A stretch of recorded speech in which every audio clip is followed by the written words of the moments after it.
سجدے میں جا کر صرف 21 مرتبہ پڑھیں، ہر مراد پوری ہوگی۔ ہر فرض نماز کے بعد سجدے میں جا کر اول و آخر 3 بار درود شریف کے ساتھ یہ پڑھیں: بسم اللہ الرحمن الرحیم، السلام علیکم ورحمۃ اللہ وبرکاتہ۔ محترم ناظرین، امید کرتی ہوں آپ جہاں بھی ہوں گے خیر و عافیت سے ہوں گے، خوش ہوں گے۔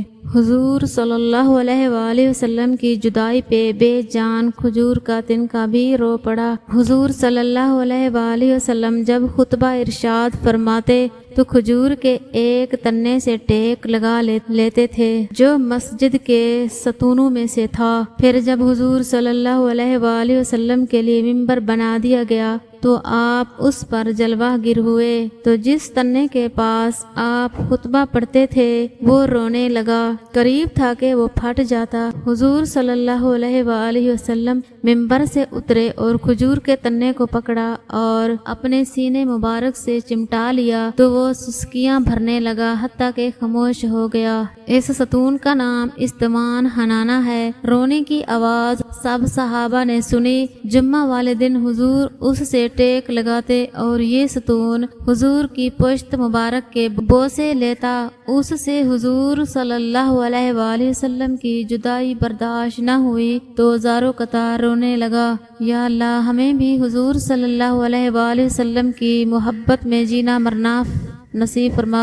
جب حضور صلی اللہ علیہ وآلہ وسلم کے وصال کا وقت قریب آیا تو آپ صلی اللہ علیہ وآلہ وسلم نے حضرت عزرائیل علیہ السلام سے فرمایا، کیا میری امت کو موت کی تکلیف برداشت کرنی پڑے گی؟ تو فرشتے نے کہا جی۔ آپ صلی اللہ علیہ وآلہ وسلم کی آنکھوں مبارک سے آنسو جاری ہو گئے تو اللہ تعالیٰ نے فرمایا، اے محمد صلی اللہ علیہ وآلہ وسلم، آپ کی امت اگر ہر نماز کے بعد آیت الکرسی پڑھے گی تو موت کے وقت اس کا ایک پاؤں دنیا میں ہوگا اور دوسرا جنت میں۔ اگر توفیق ہے تو سب کو بتائیں، اگر کسی ایک نے بھی عمل کر لیا تو آپ کے لیے صدقہ جاریہ ہے۔ رسول پاک صلی اللہ علیہ وآلہ وسلم نے فرمایا، اللہ تعالیٰ کا ارشاد ہے کہ 3 طرح کے لوگ ایسے ہوں گے جن کا قیامت کے دن میں مدعی بنوں گا۔ ایک وہ شخص جس نے میرے نام پر عہد کیا اور وہ توڑ دیا، وہ شخص جس نے کسی آزاد انسان کو بیچ کر اس کی قیمت کھائی، اور وہ شخص جس نے کوئی مزدور اجرت پر رکھا، اس سے پوری طرح کام لیا لیکن اس کی مزدوری نہیں دی۔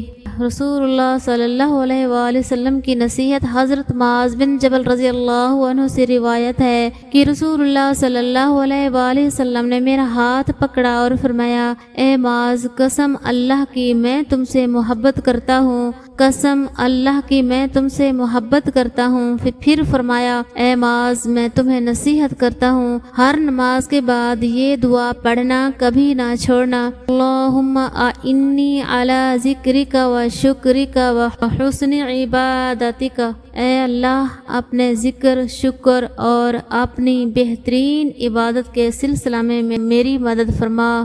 رسول اللہ صلی اللہ علیہ وآلہ وسلم نے صحابہ رضی اللہ تعالیٰ عنہ سے دریافت فرمایا، کیا تم جانتے ہو مفلس کون ہے؟ صحابہ نے عرض کی، ہمارے نزدیک تو مفلس وہ ہے جس کے پاس نہ درہم و دولت ہو اور نہ ساز و سامان۔ آپ صلی اللہ علیہ وآلہ وسلم نے فرمایا، میری امت کا اصلی مفلس وہ شخص ہے جو قیامت کے دن نماز، روزہ اور زکوٰۃ لے کر آئے گا، مگر اس نے دنیا میں کسی کو گالی دی ہوگی، کسی پر بہتان لگایا ہوگا، کسی کا مال کھایا ہوگا، کسی کا خون بہایا ہوگا اور کسی کو مارا ہوگا، چنانچہ اس کی نیکیاں ان مظلوموں میں بانٹ دی جائیں گی، مگر مکمل ادائیگی سے پہلے ہی اس کی ساری نیکیاں ختم ہو جائیں گی، چنانچہ ان مظلوموں کے گناہ اس پر ڈال دیے جائیں گے اور پھر اس شخص کو جہنم میں پھینک دیا جائے گا۔ مقبولیت کیسے ملتی ہے؟ رسول اللہ صلی اللہ علیہ وآلہ وسلم نے فرمایا، جو انسان مسلسل اللہ کو راضی کرنے پر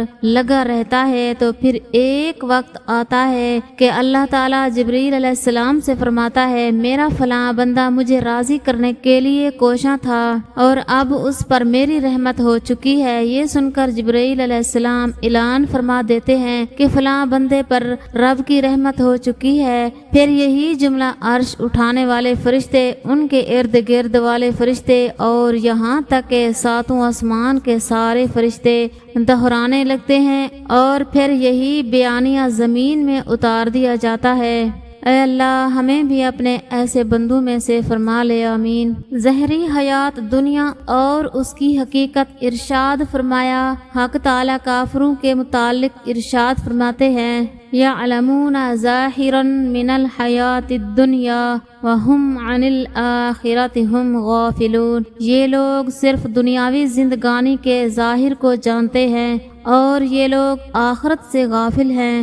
دنیا فانی کے چند روزہ نقش و نگار پر ایسے فریفتہ ہوئے کہ موت اور بعد الموت کا کبھی خیال بھی نہیں گزرتا۔ دنیا کی حقیقت کو ہمارے خواجہ صاحب رحمۃ اللہ علیہ نے خوب بیان فرمایا کہ ایک بار خواجہ صاحب کا اور ہمارا لکھنؤ میں ساتھ ہوا۔ شاہر کے اندر وائس رائے کی آمد تھی۔ استقبال کے لیے راستے کاغذی پھولوں سے خوب سجائے گئے تھے۔ خواجہ صاحب رحمۃ اللہ علیہ نے اس خوش نمائی اور سجاوٹ کو دیکھ کر مجھ سے فرمایا، دنیا کے اس عارضی اور فانی نقش و نگار پر اس وقت ایک شعر وارد ہوا ہے، رنگ رلیوں پہ زمانے کی نہ جانا اے دل، یہ خزانہ ہے جو با انداز بہار آئی ہے۔ حشر میں کس کی گردن جانور کچلیں گے؟ رسول اللہ صلی اللہ علیہ وآلہ وسلم نے فرمایا، قسم ہے مجھے اس ذات کی جس کے ہاتھ میں میری جان ہے، جو آدمی ایسے اونٹ اور گائے چھوڑ کر فوت ہوا اور جس کی اس نے زکوٰۃ نہیں ادا کی تو قیامت کے دن وہ اپنے اصل جسم سے زیادہ بھاری اور موٹے ہو کر آئیں گے، اور زکوٰۃ ادا نہ کرنے والے کو اپنے کھروں سے روندیں گے اور اپنے سینگوں سے ماریں گے۔ جب ان کا آخری جانور بھی گزر چکے گا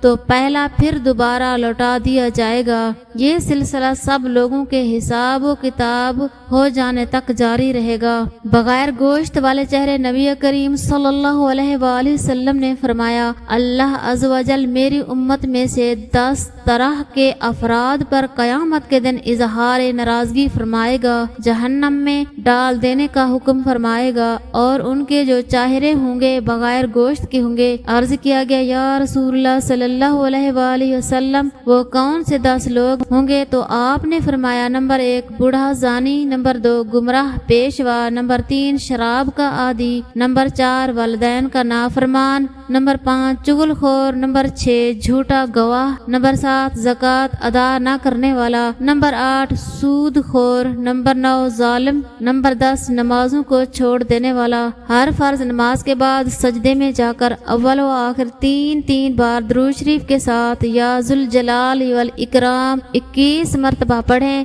اور پھر اللہ رب العزت سے دعا کریں، انشاءاللہ ہر مراد پوری ہوگی اور رکاوٹیں دور ہوں گی۔ آزمودہ عمل ہے۔ اللہ پاک ہم سب کو نیک عمل کرنے کی توفیق عطا فرمائے، آمین۔